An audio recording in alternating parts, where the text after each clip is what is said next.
Lads, welcome back to a brand new video. Are you bored yet? I know I am. I've been working from home for 4 days and it feels like 44 days. But we're back with another tier list video. So we're going to do centre backs today. I hope you enjoyed my goalkeepers one that I did in my last video. I'm going to try and do as many positions as possible because we need some entertainment, don't we? And remember, you can do this at home as well. All you have to do is go on tiermaker.com, just type in Sheffield United and you'll find them. Like I say, there's a goalkeepers one, a centre backs one, a managers one. We'll try and get more done though.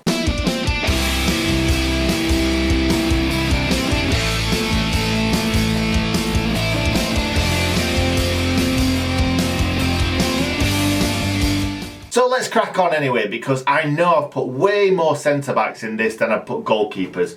So here we go. So I'm going to quickly run through the tiers again if you didn't see my last video. If you didn't see my last video, go back and watch it. It's about goalkeepers. I'm putting goalkeepers into these tier lists. First we've got elite, then we've got very good, then fraud, then terrible. So if someone winds up in terrible, you know they've got to be bad. So these are the players that are going to be in the tier list. John Egan, Chris Basham, Chris Laquetta, Neil Collins, David Holsworth, Richard Stearman, Lee Sandford, Harriet Mcguire, Lee Bromby, Rob Page, James Wilson, Jake Wright, Jack O'Connell, Johnny Ertel, Matt Kilgallon, Chris Morgan, Jay Mccarroll, Phil Jagielka, Ethan Ebanks Landell, Nyron Nosworthy, Paul Mcgraw, and finally Claude Davis. Jeez, I didn't realise I put this many in there, but yeah, we're going to have to be a lot snappier with the explanations in this one. So first up, John Egan. Right, okay. So I'm going to set the bar pretty high. John Egan, elite. Absolutely. Last season, I'd have probably put him in very good. Even though he had an excellent season, I'd have probably put him in very good. But the fact that he stepped up to the Premier League, he's got to be elite. There's no other way. Nowhere else I could put him. He is elite. Next up, Christopher Basham.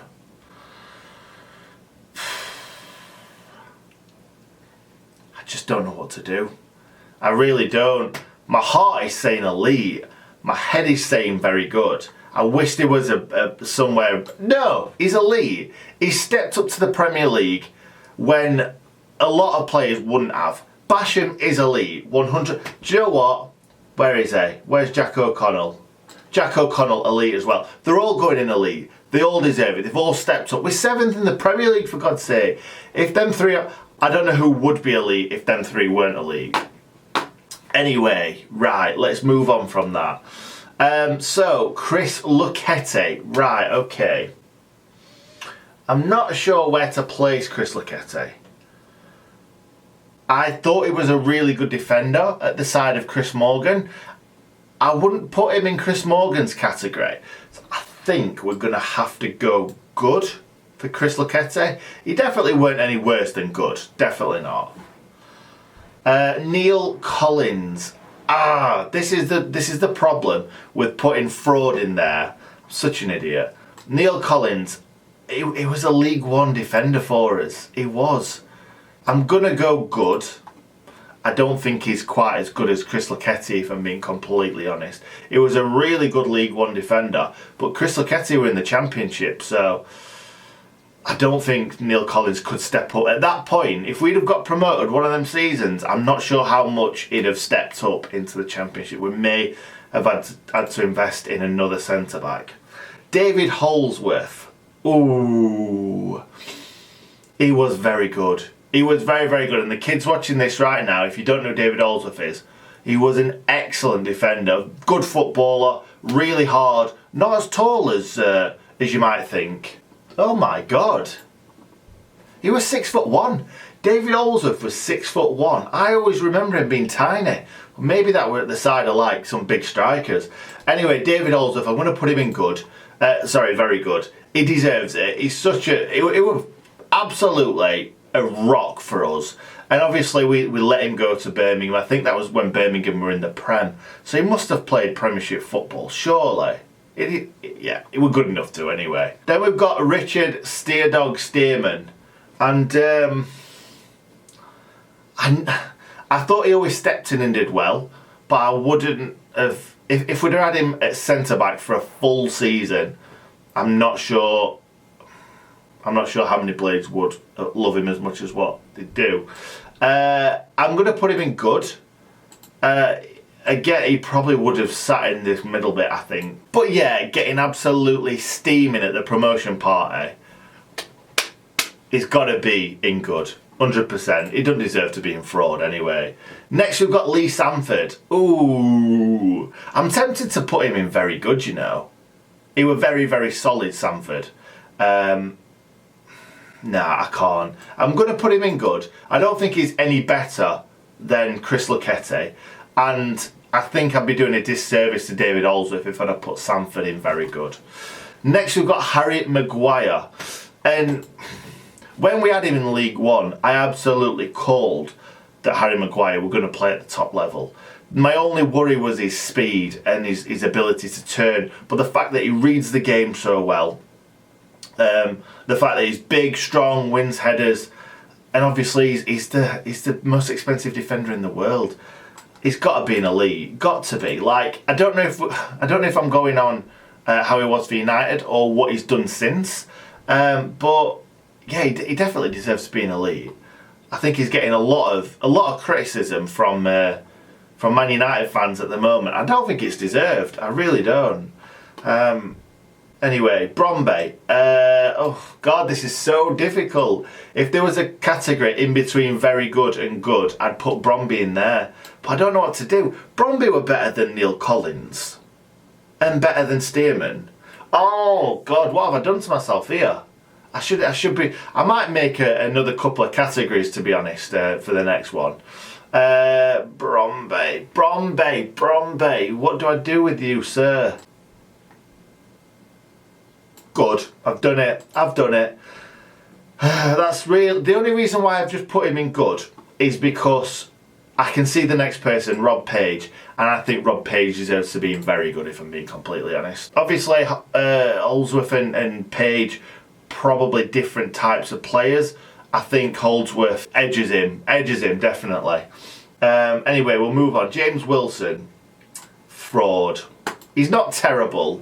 He's definitely not terrible, but I can't put him in good. I just can't.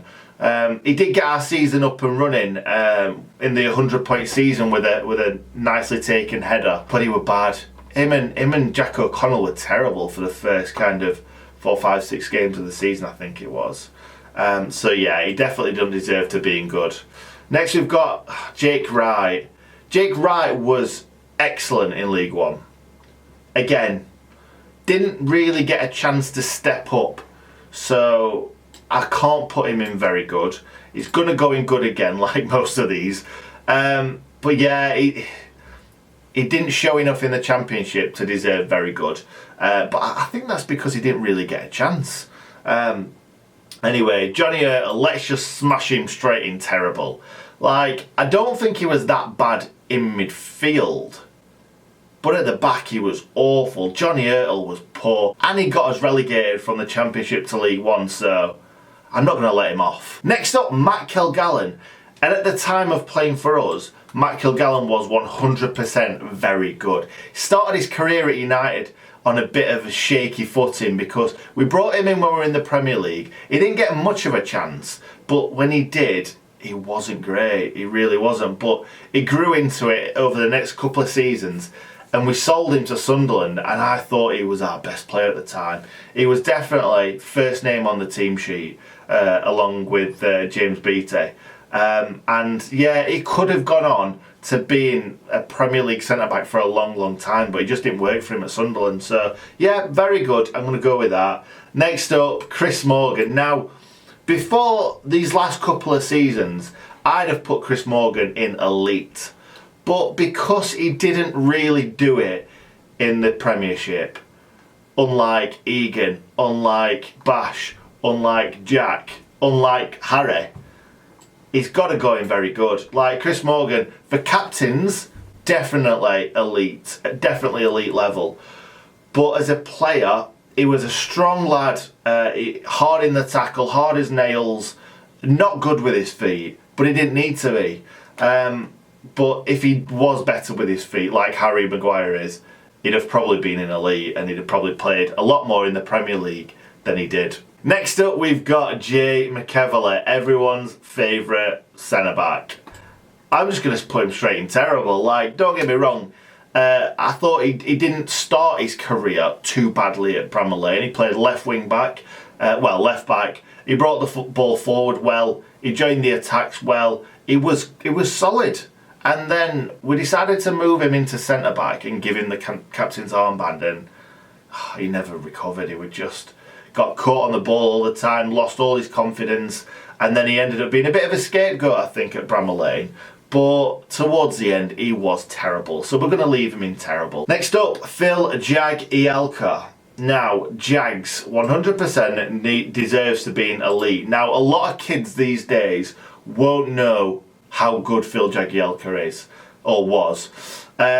He's not had much of a chance this season. He's been brought on a few times as sub. He started against Man United and played all the game. We did concede 3 sloppy goals within about 10-15 minutes. But I'm going on the last time he played for us, and yeah, he could have gone for way more money than what we actually let him go for. I think it was 4 million, but 4 million was quite a bit back then.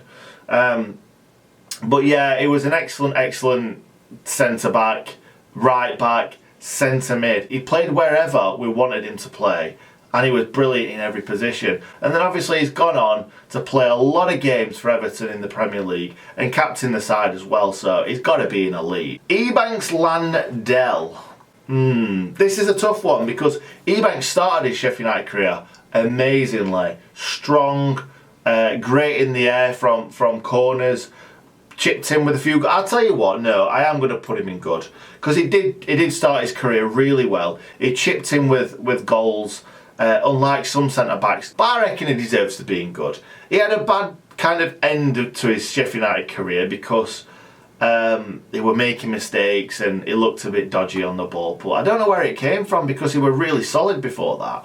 He definitely wouldn't have stepped up into the Championship, and right now I think he's either in League 1 or League 2. Next up, Nyron Nosworthy. I'd love to put him in fraud. I'd love to, because he was the definition of fraud, playing in a division way higher than he should have been.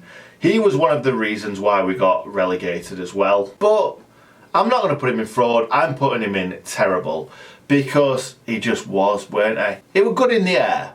I'll give him that, he was good in the air. Other than that, it was terrible. Well, I don't know. Sometimes with his feet, it was good. Sometimes it was bad. But you never knew what you were going to get with him. You can have that as a striker, being a bit unorthodox. But as a central defender, you want him to be solid. And he just wasn't. So he's in terrible. Next up, Paul Mcgraw. I'm just going to put him straight in elite. So a lot of kids these days probably won't know who Paul Mcgraw is. Paul Mcgraw played a lot of games in the top division of English football, whether it was Aston Villa, I can't remember who else he's played for, Man United, Aston Villa. When he came to us, he was in the Championship, don't get me wrong, but he was one of these Ledley King sort of players where he didn't even have to train. Well, he couldn't train really because I think everything was just knackered, his legs, his knees, his ankles.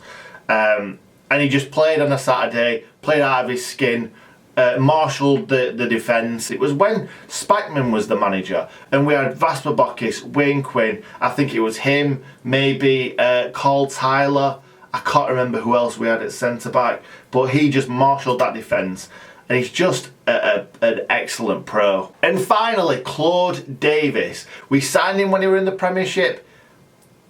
He was alright, but he was massively inconsistent.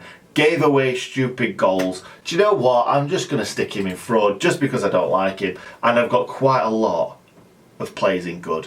So, Claude Davis, sorry mate, you're a fraud. He didn't play that long for us. I think it was just a season. We bought him for quite a bit actually, a few million, when we went up to the Premier League.